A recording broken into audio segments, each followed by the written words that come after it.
I have a dream, that's all I need. I'll make it happen with some work and belief. Know what I want, so I'll take it on. I've made mistakes, but mistakes make you strong. Hello there. Are poor people just stupid? Hide the money, y'all. There's poor people around. With your broke ass. Why is it that poor people seem to stay poor and don't seem to get out of poverty? People with low incomes are overrepresented in all the unpleasant statistics. Poor people smoke more, they drink more, they take more loans and at higher rates. Poor people have more sick days from work. Poor people generally make worse decisions overall. Why? Why is that? Why can't they see the consequences of their actions? Well, the latest research actually shows this is all about IQ. Uh-oh. Before you get all worked up, I must say right away that you will be very disappointed if you're expecting a witch hunt on the poor, and I'll get back to that. The point is that the very factor that creates these problems for poor people is actually the crucial answer to why change fails everywhere in the world around us, especially in the business world and corporations. Just to get started, we need to establish two essential concepts. They are tunnel vision and bandwidth. About a year or two ago, I attended a seminar on change management. People had flown in from all over the world. At this seminar, we discussed the amazing science behind the concepts of tunnel vision and bandwidth. These concepts are taken from the researchers Eldar Shafir and Senthil Mulanathan's recommendable book called Scarcity. Great book. You really need to read it. Scarcity means shortage, and the shortage could be resources like time and money. And what happens when we experience scarcity? Well, it creates tunnel vision and limits bandwidth.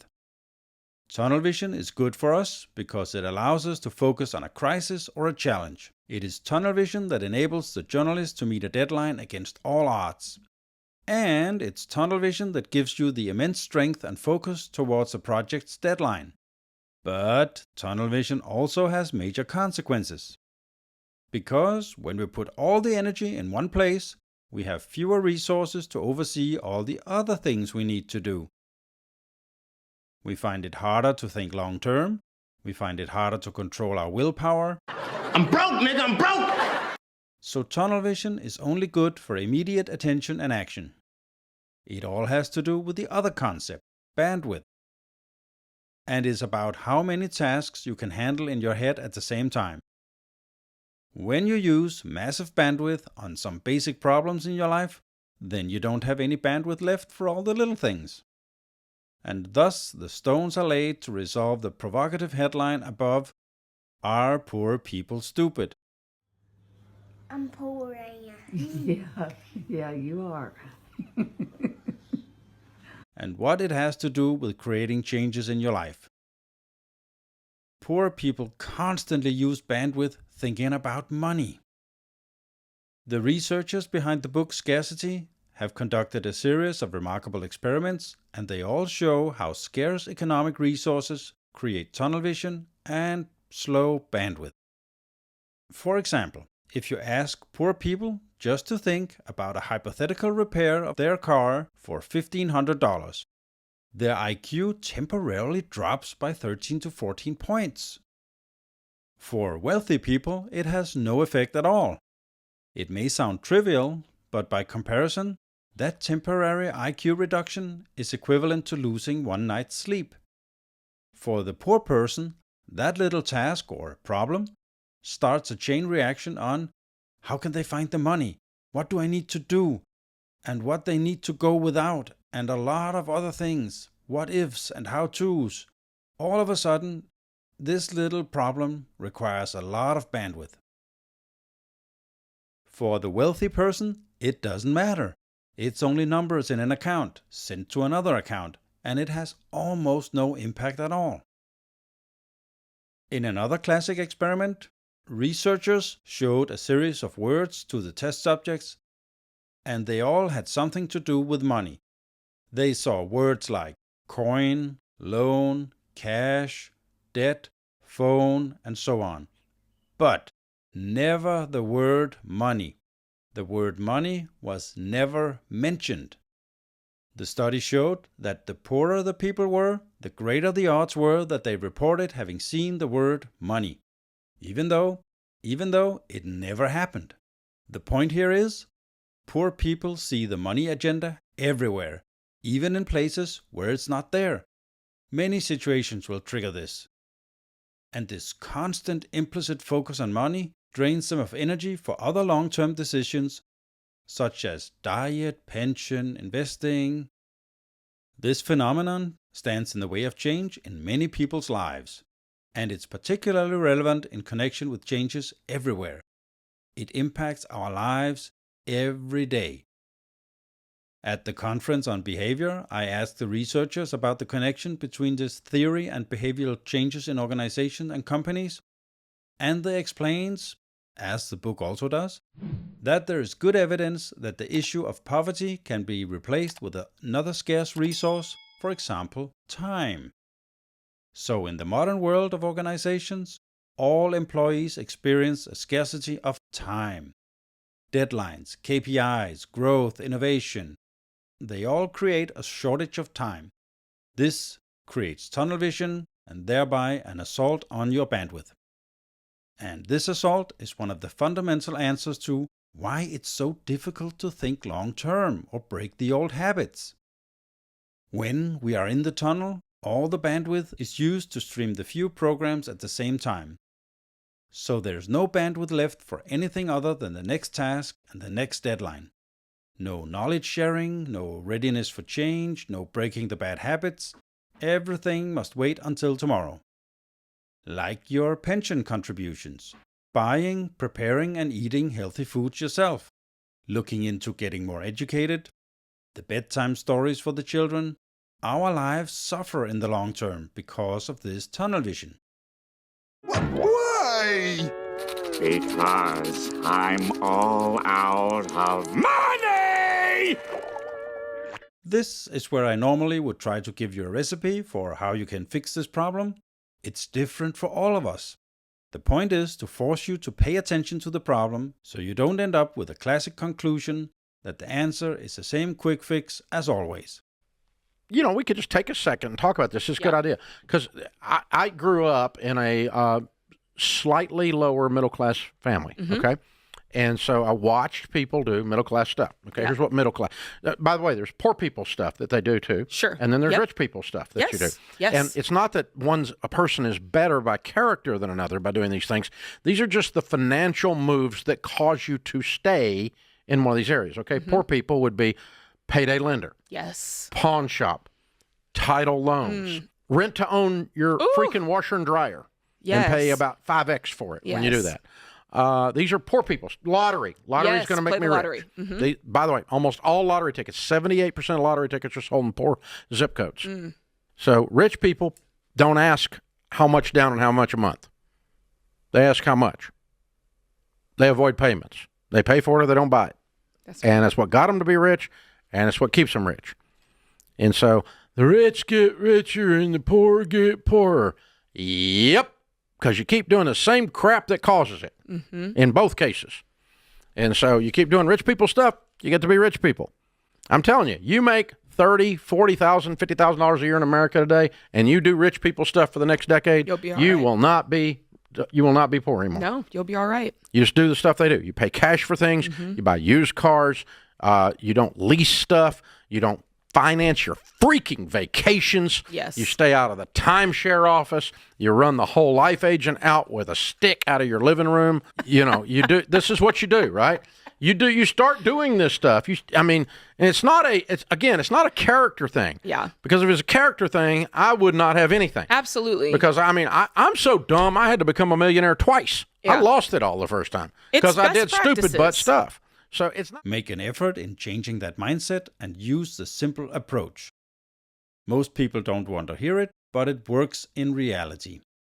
Assume that you operate with a time deficit, equivalent to having lost a night's sleep. In this way, you can only look to initiatives that are simple, intuitive, and do not require too much cognitive energy, i.e., attack the simple problems first. Second, when those are done, go to the next level and keep focus on the task and the long-term goal. Just like Dave Ramsey say, start with the baby steps and do what works for you.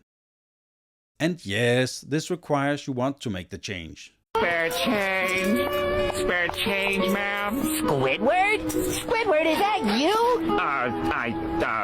You will commit to a bit of frugality for some time, just to get that snowball rolling. I've been there, living on a minuscule paycheck after working in a factory for 8 hours straight. When I eventually got home from work, I was completely wasted. But instead of buying groceries or making real food, that $2 hamburger from McDonald's sure seemed like the right choice at the moment. But trust me, that's only an excuse, and I actually don't know exactly when it clicked for me, but I started buying pasta and oatmeal in bulk, and my diet became oatmeal in the morning, a simple sandwich for lunch, and pasta with ketchup for dinner. If I was lucky, maybe even some meat in there. I also got a second job, only part-time, but still. So I worked from 9 to 5 and then again from 8 p.m. to midnight. This first year was real hard. Homie, how long do you plan to do this? I don't know. Hey, Homer, where are you going? Going for 8-hour walk. Especially as I had no car and had to ride my bike to both workplaces, and they were miles apart.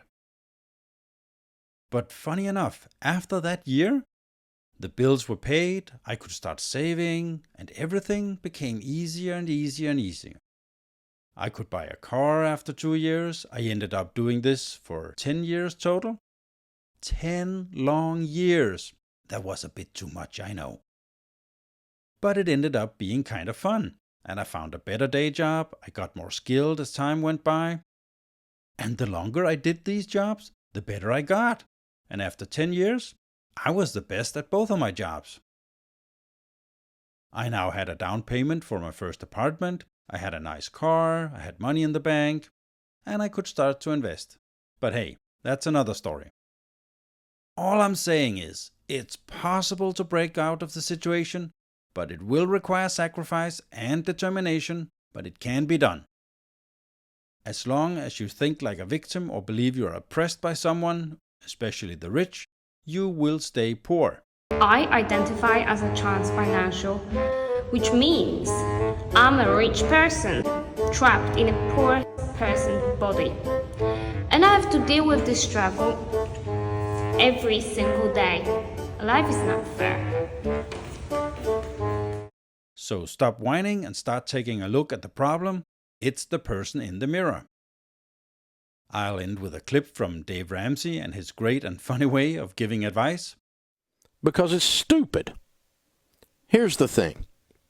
Here's the advice that we give you. If you do these 5 things from the Bible and from your grandmother, they're called common sense, you will win with money 100% of the time.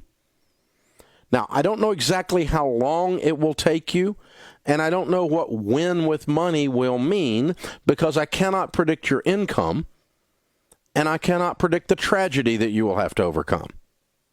But subject to your income to tragedy ratio, to the extent you do these 5 things, you will win with money. You will become wealthy in North America. Number 1, you need to have a written plan, a budget. No one accidentally wins at anything. And you're not the exception. I don't like Dave Ramsey's advice. I don't give a crap. You're wrong. You have to do a written game plan with money or you're going to lose. The second thing is you got to get out of debt. Your most powerful wealth building tool is your income. And when you spend your whole freaking life giving your money to banks who fill up the skyline and have furniture nicer than yours, that makes you stupid. Get out of debt. If you don't agree with me about this money stuff, you know what you've got? Is wrong. Money. Live on less than you make. Number 3. In the house of the wise are stores of choice food and oil, but a foolish man devours all that he has. If you spend everything you make, you're a fool. Well, Dave, you don't know about my situation. In America today, wages are stagnant. So why are they stagnant at your house? You know where wages are stagnant? On people who are stagnant. You're only got stagnant wages if you decide to stay there and keep getting those wages. This is not Russia. You can quit. I don't like how much Walmart pays. I don't like how much McDonald's pays. So don't work there, stupid. Go to work for somebody else. I don't like how my company treats me. So leave. And then you're going to save some money. You know how rich people get rich? They save money. Wow! I don't know if I agree with Dave Ramsey's investment assumptions. I don't give a crap if you agree with my investment assumptions. You know what my investment assumption is? My assumption is you're going to be broke until you save money. That's my assumption. 100% of the people that don't save money don't have any. Wow! How's that for insight? Invest money, save money. You know how you're going to do that? You're going to be on a plan. You're going to get out of debt. You're going to live on less than you make. And voila, there is money in the budget. It's called margin, baby. And now you got the money to be rich. You got to act like rich people. And that's not go spend a bunch of money, moron, because rich people don't go spend a bunch of money. I'm going to go buy a Ferrari. I'm acting like rich people. No, you're acting like a moron. And if you'll get out of debt and you'll invest and you live on less than you make and you have a plan, then you can do the last one. It's the most fun you'll ever have with money. You can be outrageously generous, randomly generous, lavishly generous. But broke people can't do that because they sit around and discuss their investment philosophies while they invest nothing.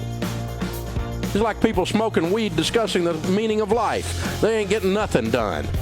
You need to get up off your assumptions and go do something. That is all for this video. I hope to see you in the next one, and please give the video a like if you did. Remember, the best investment you can do is in you. The more you learn, the more you earn. See ya! I have a dream, that's all I need. I'll make it happen with some work and belief. Know what I want, so I'll take it on. I'll make mistakes, but mistakes make you strong. Let's break it down for a minute. I want the crown, I'm gon' get it. You hear me loud, man, I'm winning. Yeah, Charlie Sheen will be grinning. These ladies know that I'm sinning, and this is just the beginning. I'm closing in the ninth inning. There ain't no point in resisting. Living